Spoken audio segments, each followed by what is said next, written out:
Hello sir, good day po. So, for today's video po, we're going to discuss po our Laboratory 3, Group 3 po, which is Ergonomics for Housekeeping Staff. So, introduction. Housekeeping staff in hotels are experiencing more back pain and fatigue due to the physical demands of cleaning rooms and carrying heavy supplies. The current work setup is causing strain on employees, which leads to discomfort and affects their health. This problem requires redesigning the housekeeping workstation to make the job easier, reduce physical strain, and improve efficiency while ensuring that staff remain healthy and reproductive. Number 3. Problem analysis. Back pain and fatigue caused by repetitive bending, lifting, and carrying heavy items. Poor ergonomics, current equipment, and process force staff into uncomfortable position. Inefficient organization staff waste time searching for supplies, which adds to physical strain. Laboratory 3.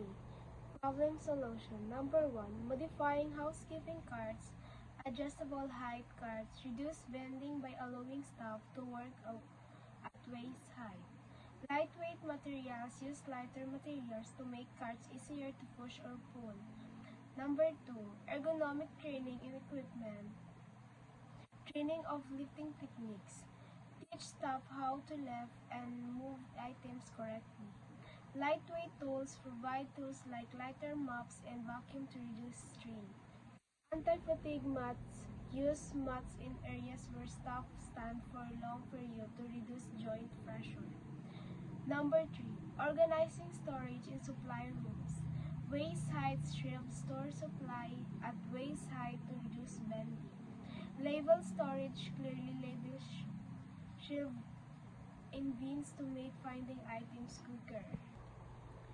Mobile storage. Use rolling carts or shelves that can be moved to work areas to save time. So, implementation plan. So, assist current equipment. Look at existing cart tools and storage to identifying areas for improvement. So, second, prototype new cart. So, test adjustable height, lightweight cart with steps. So, provide economics training, train staff or proper lifting techniques and use for new tools. So, fourth, install new storage system. So, set the mobile storage and weights and heights, sleeves and supply room. Sa, fifth, monitor and adjust, get the feedback from staff and make change as needed. Laboratory 3 Conclusion. By redesigning housekeeping charts, providing ergonomic training, and improving storage, organization, staff comfort, and productivity will increase. These changes will reduce strain, prevent injuries, and improve efficiency in the housekeeping department. Question to solve. Number 1. How can housekeeping chart be modified to reduce the need for bending and lifting? Housekeeping cart can be made adjustable so they can be raised to comfortable heights. Using lighter materials will make a carts easier to move. Adding handles at a good height will reduce strain. Organizing the cart to make supplies easy to reach will help avoid bending or stretching. Number 2. What ergonomic training or equipment can be provided to staff? Staff can be trained on how to lift properly and avoid hurting their backs. Lighter cleaning tools like mops and vacuums should be given to staff. Anti-fatigue mats can be used to reduce pressure on their feet.